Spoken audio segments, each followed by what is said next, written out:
In this video, I want to tackle an entire AP macroeconomics free response exercise with you. Assume that the economy of country X has an actual unemployment rate of 7%, a natural rate of unemployment of 5%, and an inflation rate of 3%.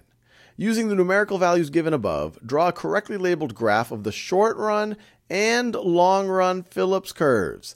Label the current short-run equilibrium as point B.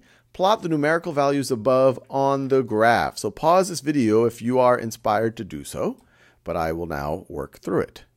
So remember, Phillips curves show the relationship, or the theoretical relationship, between the unemployment rate and the inflation rate.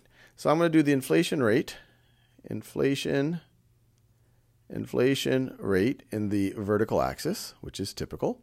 And then on the horizontal axis, I am going to do my unemployment rate. So this is going to be my unemployment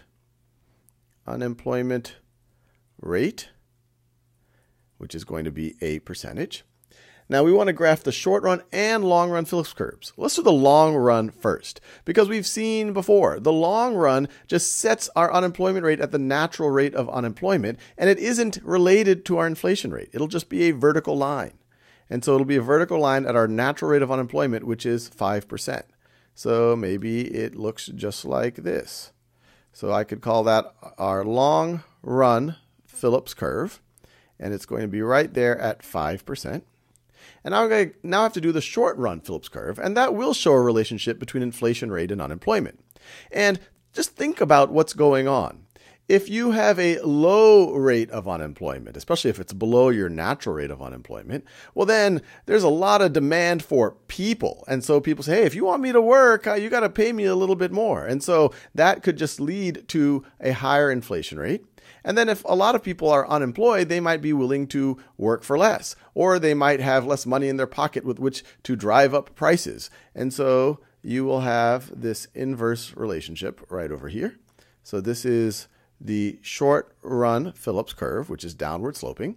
And then they say label the short run equilibrium as point B.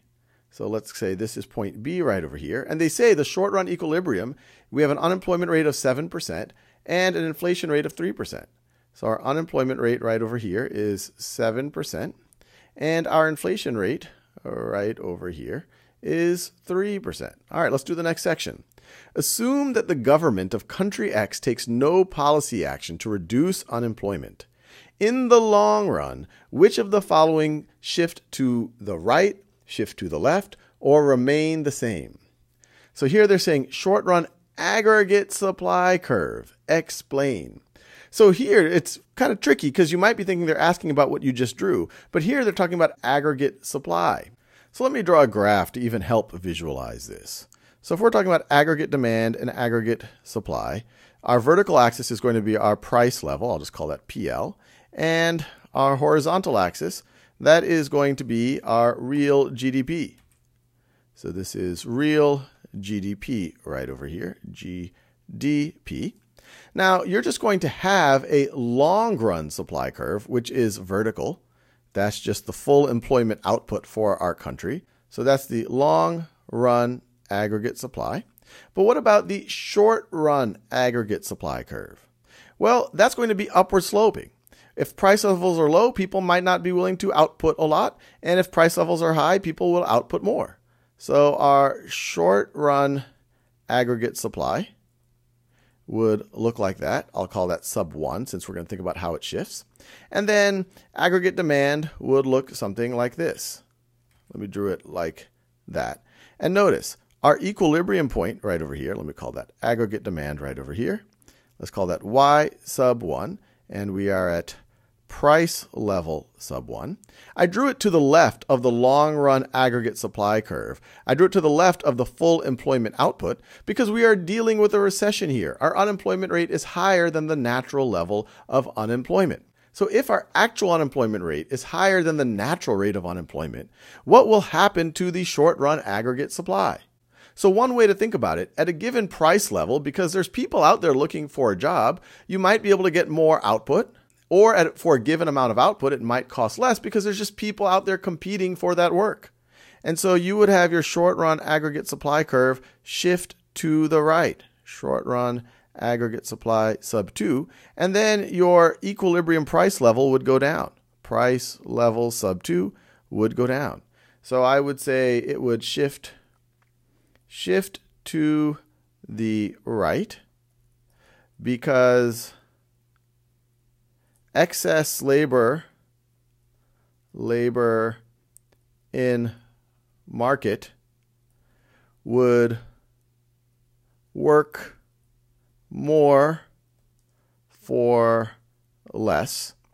And then you could also see that from this graph, the price level of labor would go down. Now, what about the long run Phillips curve? Would that shift?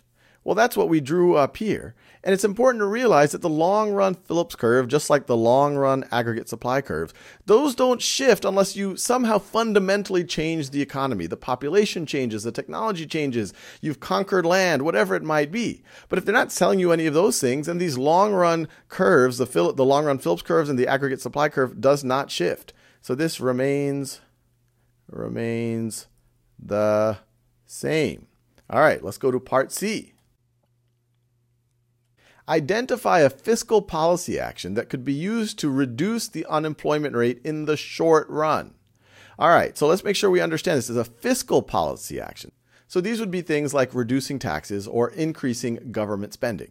Don't be confused and give a monetary policy of somehow increasing the money supply or something like that. That would be a monetary policy action. But a fiscal policy action, I could say it could be a tax cut. A tax cut. That would put more money in people's pockets. It would shift the aggregate demand curve to the right, and it will result in a higher equilibrium level of output and a lower unemployment rate. Draw a correctly labeled graph of aggregate demand and short-run aggregate supply and show the impact on the equilibrium price level and real gross domestic product of the fiscal policy action identified in Part C. All right, well, I just explained that. But let me redraw it. And we already drew one aggregate demand, aggregate supply graph. So that is our price level on the vertical axis. And then this on the horizontal axis, I have real GDP. And now let me draw my long run aggregate supply curve. It's upward sloping. We already talked about why. Long run aggregate supply. And then our aggregate demand. At a high price level, people might demand less. And then at a low price level, people would demand more. So our aggregate demand would look like that. And we're going to show it shifting. So let me call that aggregate demand 1. And so let's call this our real GDP, this level of output 1. And then this is right over here. This is price level 1. And they say show the impact on the equilibrium price level and real GDP. Well, as I mentioned before, if you have a tax cut, you're going to have more money in people's hands. And it's going to shift aggregate demand to the right. So aggregate demand is going to be shifted to the right. So that's aggregate demand 2. And so you see that that led to an increase in real GDP and an increase in our price level. So that's price level 2. And I think I did everything that they wanted me to. Based on the change in real GDP identified in Part D, will the supply of country X's currency in the foreign exchange market increase, decrease, or remain the same? Explain. So we saw that real GDP increases. So because real GDP increases, national income increases. They're really the same thing. National income increases. And part of that increased national income, there might be more demand for foreign goods and actually even potentially foreign assets. And so demand for foreign goods goes up. So you have an increase in supply of X's currency. More people will want to buy foreign goods. They'll probably want to buy more domestic goods as well, but they're just going to be doing more buying in general. So that's going to increase the supply of X's currency as they go out there and say, hey, yeah, I want to get some more of those imports. Based on your answer to part E, and assuming a flexible exchange rate system, will country X's currency appreciate, depreciate, or remain the same in the foreign exchange market?